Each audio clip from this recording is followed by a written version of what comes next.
Hi guys, it's Kelly here and I'm back with another video. Today's video is featuring the STAMPtember exclusive set between Picket Fence and Simon Says Stamp. This is called Dancer Delivers. In addition, I will also be using this Holly Jolly set, the Stamps and Dies, and then the Basics set 1 and 2. And for the sentiment, I am using Deck the Halls. So I went kind of like back and forth on whether or not to put this up. It is still in stock, so I decided I was going to go ahead and go with it. But basically, we're going to be doing 2 scene cards, one inside, one outside, but we're going to be using all of like the same types of products. So here, because for the STAMPtember set, I don't have the dies. I am doing a 1-layer card. If you chose to pick up the dies, you obviously would not have to do any of the masking. So I wanted my little deer, my little Rudolph, to be in the front. So I am stamping that first so you can see all of the reindeer. And then I am using some Eclipse masking tape. Originally, I just cut out the part that I needed to stamp over. I then realized, like, in order to do the ink blending in the background, I was going to have to cut the whole thing out. So the roof portion, I'm just kind of holding in place so that I can figure out where my little freckle friend needs to go. And remember that reindeer is already masked, so I'm not, even though I'm going to stamp over top of it, I'm not going to stamp over it on the card front. I'm just stamping over it on the mask. And then I will create the mask for my little Santa here and trim that out, put that in place, and then do the roof. Now, I wanted mine to be a full A2 scene. The roof in the set is cut a little bit, it's like cut off a little bit shorter than a full A2 size card. And you could just add a line straight down to make it like a square top. I decided that I wanted mine to be more of like a close-up of the roof. So what I'm going to do is I stamped it on the card, but then I also stamped it on my masking paper. And before I cut it out, I'm going to actually extend that out so that the roof will cover my full A2 size card bottom. So here I am just using a T-square ruler, and then I'm just following the lines that are already there. If you don't want the roof to be the full size of the bottom of your card, you don't have to worry about doing this, or you could just trim the card down, and mat it. And then you wouldn't have to worry about doing any of this either. But I wanted it to be like a little close-up of the Santa on the roof. So I trimmed it out that way and put my mask in. And then once I'm done doing my ink blending in the background, I will do the same thing you just saw me do, but on my actual card front. So for the next one, because I'm using the dies, I don't have to worry about doing any of the masking. I can just go ahead and stamp these down. This is the same style, the little freckle friends. This is a new series that Picket Fence has, it's been out for a couple months now, I think. Very, very cute little freckled friends there. And this one is the Holly Jolly. So I stamped out the images. I'm going to be honest, that little present that you saw me stamp, I completely lost. I completely lost on my desk, but it was already to the point that I was finishing up the card that I just decided to let it go. So for the background, I'm doing them both at the same time because I'm using the same color. One is just going to be the nighttime sky, and the other one is going to be like paint on the wall of my inside scene. So if you want to do different types of scenes, don't feel like you have to have like all of the colors. You can, just invest in something that will work for multiple things. And also, blue is my boyfriend. I love blue. It is my favorite. So I have no issue having the blue paint color in my inside scene. I did, however, mask off the floor just with some low-tack tape. I prefer the pixie tape. So, but here, like you can see, I'm obviously speeding things up. All of the ink blending was the same. I started with Salty Ocean and then moved to Blueprint Sketch, Chip Sapphire, and then Black Soot. And this just gives you, like, the way that I do my ink blending. I do it so there's kind of like a little halo, a lighter halo in the center.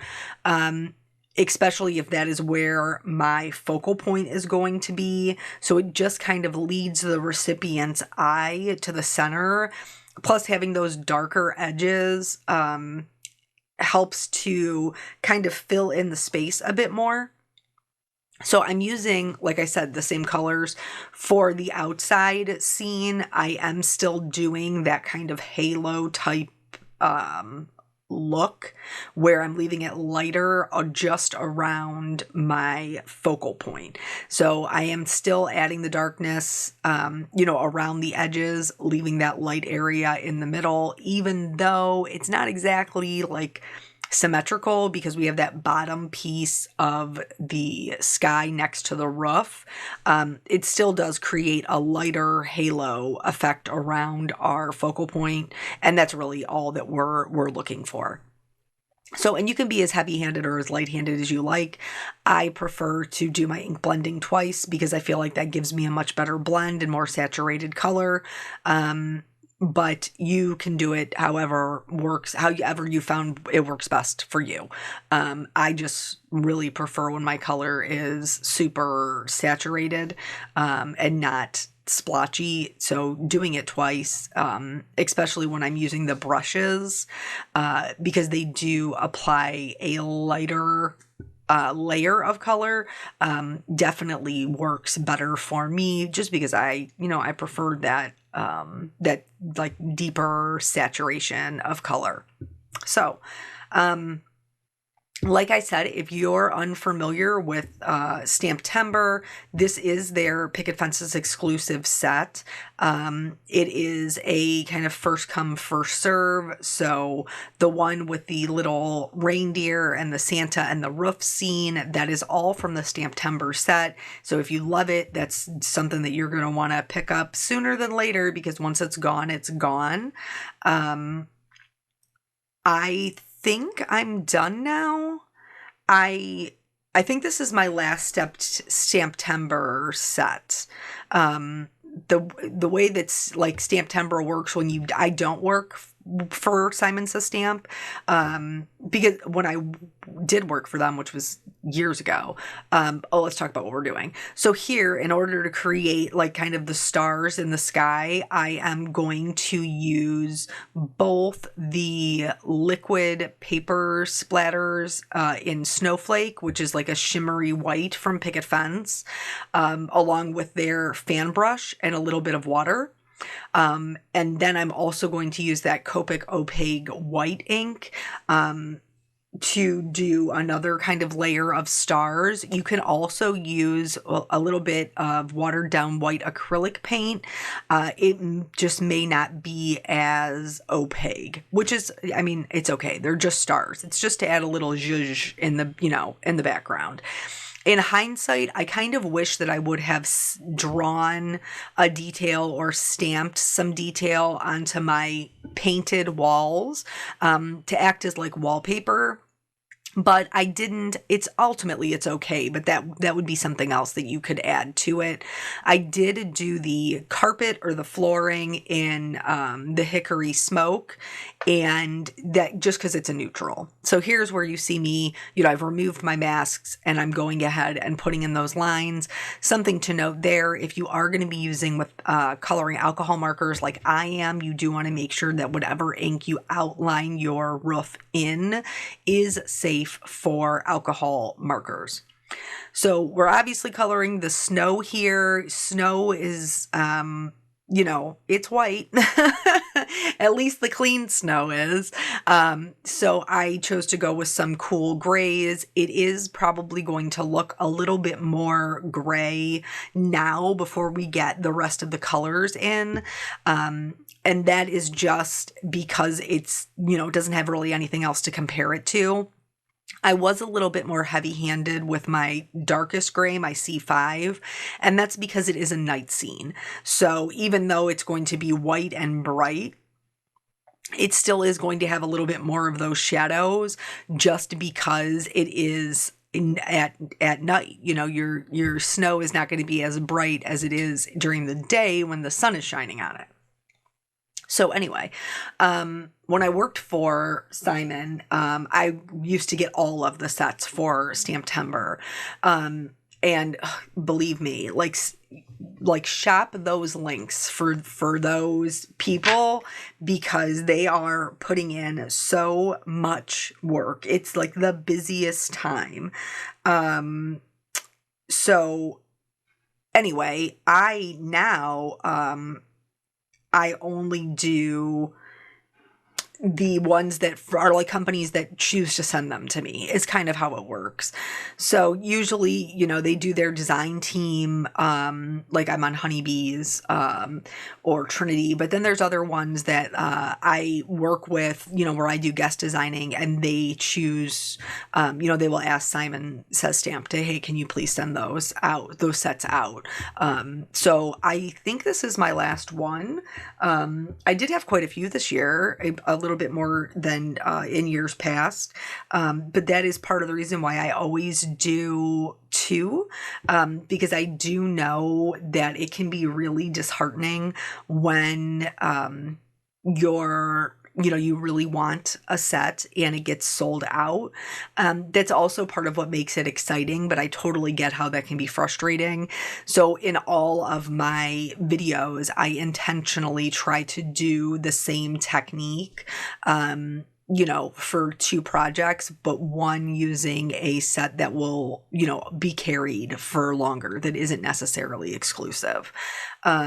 So I get that. There were several comments on some of the previous STAMPtember videos where people were like, you know, I don't participate in it anymore because of one reason or another. And like, hey, I get it. I totally do. But in the same token, I am here to, you know, support those smaller companies. You know, Picket Fence is family owned. They, you know, they're out of Louisiana. It's a true like mom and pop kind of operation. The mama of the group, obviously the owner, Nicole, but her mother-in-law, I had the opportunity to meet her when I went to CHA with them last year, and I adore her. Just love her. Nicole, her husband, Matt, Jen, who's their social media manager, like they're all just really wonderful people. So I, of course, want to, you know, do what I can to support them as well. So anywho, while I've been sitting here chit-chatting, we have added the whites. And can I just tell you, when I was going in and adding the white to her hat, her collar, the what is the word that I want? The trim on the Santa bag, on her boots, like I just kept forgetting pieces of that needed to be colored white, and then I would have to go back in. So you'll just randomly see them sometimes just pop in there, but I added the shading with the whites all with the same cool grays that I used for the snow. Same thing with the skin tone. I just use the same one for both girls, added a little blush on the cheek with an R20 and then blended that out with my lightest color. For the hair, again, I did them the exact same color. I did go a little bit heavier handed, I think, with the darker, the E59 for the little Santa. But again, because alcohol markers are transparent, the lighter colors will lift a little bit of the darker colors. So if you do feel like you're too heavy handed, you can try going over it with your lightest color, or go in there with your colorless blender and see if you can, you know, remove some of the color if you feel like it's gotten too dark. But really, I mean, I try to pay attention and add my shading to the points that really would be the darkest in real life. So if you have hair that's tucked behind their head or their shoulders, or in this case, this cute little girl, you know, her hair is all the way down her back. So all of that would be a little bit darker. Her bangs would catch a little bit more light because they were sitting on top. For her nightgown, I chose to color it white because I knew that I wanted to do like a little design on there. So there was like a festive little Christmas jams. I do that for my kids. I know not everybody's into that, and that's totally cool. But we do have Christmas jams where we all are like kind of matchy and take our little photo of our Christmas pajamas. I think it's adorable. And, you know, right now my kids willingly participate. Will they continue? Questionable. But anywho, we actually ran into the problem last year because, you know, my little jelly bean is growing. You know, she's only 2. She's about to be 3. I can't even believe it. But,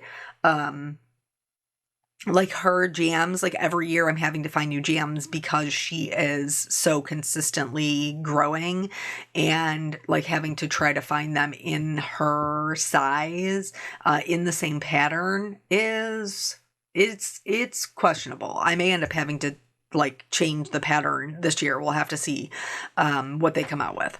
But anywho, so I knew that I wanted to do a little design on her little nightgown for the Rudolph. I'm calling him, I know it's called Dancer Delivers, but I colored that nose red, so now it's Rudolph, right? Like that's just how it goes. I use the same browns as I did for her hair. You guys, if you've watched my scene cards before, you know that I am a big proponent of repeating the same colors because it helps to make everything look cohesive. Also, if you are a person who is a little bit light in the marker area, you know, repeating those colors can help it so that you don't have to have as many markers. I did her boots, buttons, belt, and the like little harness for the reindeer. I did all of those in black. And then I also did the roof in black. So obviously roofs can be a bunch of different colors. There's the brown is another really common one. But I already had the brown with the reindeer and the hair. So I decided that I was going to do a black roof because I already had these colors. And for this, like I did a little bit of shading underneath the snow because that's sitting on top of the roof. And as we've talked about, we want to add shading where 2 points meet or where one object lays on top of the other. So the snow is clearly on top of the roof. For the adding the shading where 2 points meet, like I kept the shading to the bottom portion of the shingles and then went in with my next color, the C9, and blended those out. I'm also going to start adding the shading to the shingles in between with the C9. And then again, just blending these out even further with the C7, and then the highlight portion will be the C5, which is really going to help with that separation. If they're all just dark, you lose what the shingles are. So for the chimney portion, I colored in, because it was easiest to add the shading with the grays first. And then from there, I just went in with a darker reddish brown. This is an E09. And the darkest brown from the family we're already using, which is an E59. And honestly, I just kind of picked and shoot, like I just randomly picked which bricks to color which. And then, you know, that part was done. That was really all I did with it. It does seem that like somebody had asked in a video, I think just a couple of weeks ago, and was like, hey, it's been a long time since you've done a scene card. Like, I hope you've gotten your fill. I hope you've gotten your fill with all these STAMPtember sets, because I feel like the last, I don't know, like 6 or 8 cards I've made have all been scene cards, which really is not a problem for me because I love them. I think that they're so fun, and there's like something magical about removing the masking and having the whole scene come together. For this little nightgown, because I did choose to leave it white, you can see that I'm adding these little triangles at the bottom, and that triangle is going to give our nightgown some movement. So I'm just extending those out. Again, we want to make sure that we're leaving some white, but just by adding those little bit of shadows, those little triangles, it's going to help it to look more wavy or more like pleated, and like it's a movable fabric. So you could do that with any color. I just chose to do it white because I knew I wanted to do like the little holly berries that I was going to be doing with the markers. So for my greens, this is actually, if you saw the video that I did yesterday, I did the one for Trinity Stamps, STAMPtember. It's the same green combination because I do like a yellow green. So I color mine with like a little bit more of a true green for my darkest colors, but then I go over the whole thing with that YG03 and it really just kind of brightens up the whole thing. So for her little pajama dress there, I did go in and just freehand some leaves. Basically, I just used the side of the marker to press down and then pull it right back up, so it creates that little like leaf shape. And then I will use the red to just do dots that will create the berries. That pattern is not anything super fancy, but it just gives it a little extra something, a little extra detail. So for the red, this is my go-to red. It is a bit on the cooler side, but this is my favorite one. So for her little Santa outfit, you can see how like the fluff, the white trim on her skirt, does like kind of go up and down. It creates that movement. So I wanted to continue to mimic that movement and give her skirt a little bit more opportunity to have that detail. So you can see I kind of flicked up into the top left. That's going to give my skirt a little swooshy kind of feel. And then just like we would do with anything else, like we put that in, we put those shadows in, and then with each consecutive color, we go right over top of the previous color and then extend it out. So that's where you'll see those kind of swooshes start to get a little bit larger, but we're still leaving plenty of white area in between, and that is for our highlight color.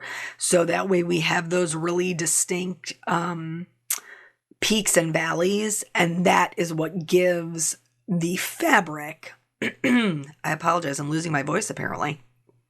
That is what gives the fabric the look of movement and that dimension. So we do want to make sure that we're leaving, some area to put in that highlight color. It's kind of one of those things that like it looks crazy until it doesn't. And when it doesn't is when you finally put in that lightest color. And that's when it all kind of comes together and makes sense. For the packages in her little Santa bag, I just alternated between red and green. For the little leggings, I did the same thing I did with the chimney. I went in with the shading for the whites first, so that way I wouldn't accidentally pick up some red. And then I did alternating stripes, except for the one on the right. I don't know what I'm not sure what I was thinking, but I ended up coloring two of them red. I called it good. I'm fine with it. Maybe that one has two red. It's fine. So that is like pretty much the coloring for the one outside is pretty much done. And now we're going to work on the elements for the inside. Again, doing that tree, if you saw the video from yesterday, it's a very similar, we just have a little bit more room for this tree for our flicking because it's not quite as detailed, which honestly is what I prefer. Because if there's more open space, then it gives us more opportunity to create those peaks and valleys, which gives us a lot more dimension. Plus, it's easier to get in all of your colors. You know what I'm saying? So I finished up her little nightgown here, her little Christmas jams. I colored in the presents, and now we're going to move on to the tree. So one of the things that I have mentioned in previous videos is when you're first learning with alcohol markers, like you do want to decide if you are more comfortable flicking towards yourself or away from yourself. And then it's usually one or the other, truly. And so I am a person who is more comfortable flicking away from myself. So that's why you see when I'm adding in the darkest shadows to the edges of the tree, that is something like I am flicking away. And again, those, you just want to put those areas where it's going to be the darkest. You do also want to do some flicking out from underneath the previous layer to create those shadowed areas, you know, back kind of like where the branches would attach to the tree trunk. So you would have those kind of darker areas where there wouldn't be as much light getting in, but that also helps you to give shape to those more open areas. So these are great to practice your flicking with, these type of trees. And obviously we're heading into winter time. So these style like Christmas trees, the evergreens, if you're doing those, you know, types of scenes where it's snowy, like I live in Ohio, so in winter it's snowy, this is a really great opportunity to kind of practice your flicking and seeing, you know, how you want to lay those things out. Flicking is it's no different. This is obviously sped up. I don't color this fast. But basically it's the same thing that we've been doing with any of the other color, where we are going to go right over top of the color that we just put down and then slightly extend it out. We do want to make sure that we are leaving room for the rest of our colors. So here I'm going over everything, but you can still see those little slivers of white that I am leaving there as my highlights. And that will get completely filled in by that YG03, which is really just going to brighten up the whole tree. So I really love the way that the way that those colors work together and that one came out. I chose to do the ornaments all in red. Basically, I just kind of like picked the bottom left-ish, and that's where I added my darkest shading. And then with my mid-tone, I went all the way around. I went over the darkest shading and then all the way around. So that would leave me just a little highlight kind of in the center. For the ones that are at the bottom, they're a little bit bigger, so I did use 4 colors, but for the most part, I only used 3. I'm going to cut these out with their coordinating dies. And then I'm not even, like I said, I lost that little present. I don't even know where it, still I have not found it. I will apologize for this. So here, basically this is my card front, and I've cut this to 4 1/4 by 5. I've scored it at the 3/4 mark on the right-hand side. And then I'm going to use this die that looks like a window from the basic die cutting set. I'm going to cut it out of the white, but then I'm also going to cut it out of brushed gold. I thought when I was building the card that I was recording, but I wasn't. So here, once the die cutting is done, I'll go ahead and fold over that 3/4 inch flap, and then I will secure that with my bone folder. And then from there, I'm going to start, this is all for the inside scene card. This stamp does have dies. This is from my Deck the Halls set, but I'm actually going to use it as some wall art.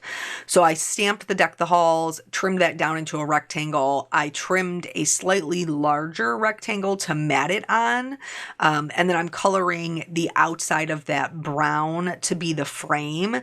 This is going to be not only my sentiment, but like my little wall art in my scene.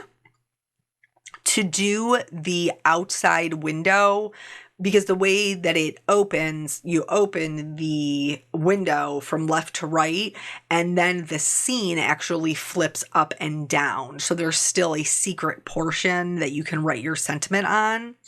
I used like rip and tear tape for that, because I find that it works best with the acetate. You don't have to put the acetate in, but I love like the true window feel it gives. So this is a 4 1/8 by just shy of 5 1/2 piece of acetate. And then I'm going to go in and I'm going to glue first the white frame down to the acetate and then the gold on top. So that way on the front of my card, that gold frame is sitting slightly higher than the actual white portion. So like what would be the house, the base of the house. It's sitting a little bit higher with that gold frame. And then, like I said, when I put it all together, you want to mount your inside seam on a A2 size card that is opened up and down. And then you would adhere this framed portion. You would pull off the release paper on just the flap side, that 3/4 flap, and you would adhere it to the back of the card. So that way all three is still, or all two still open. The frame to the left and right, and then the inside seam to the up and down. I do apologize that wasn't captured on video. I missed the sentiment for the other card and the gemstones as well. I thought that it was recording. It wasn't, and then it was done. So please forgive me. I do normally try to include everything. I just couldn't redo it without redoing the whole thing. So here, I don't love a white outline on my die cuts. This is no secret. So I do blend them into my scenes. Also, I am putting a shadow underneath my tree, my presents, and my little freckled friend. And this is just to ground them so they don't look like they're floating in the scene. I would do this whether I blended out the outline or not. It needs to have a shadow to just ground it. And then with the C1 that pretty much matches the rest of the floor or carpet or whatever we're calling it. I did use that to color in the white outline. For the wall, I think I ended up using like a B97 and a 99 and maybe a 24, but that blended in the edges that go around her hair and my tree. I did add some highlights with a white gel pen I drew in like a little bow on one of the presents to the little deers, got some like little freckles on his tushy. I added some highlights there to the chimney. I also used this to add some lights to my tree. So just randomly kind of putting those in to add that little extra detail. For the sentiment on the STAMPtember card, the outside scene, I did heat emboss the sentiment in white, and then I added some gemstones, and that is both of the cards. So I hope this is helpful to you in creating scenes, inside or out. Thank you guys so much for joining me. I always appreciate your time, and I will catch you on the next video. Bye.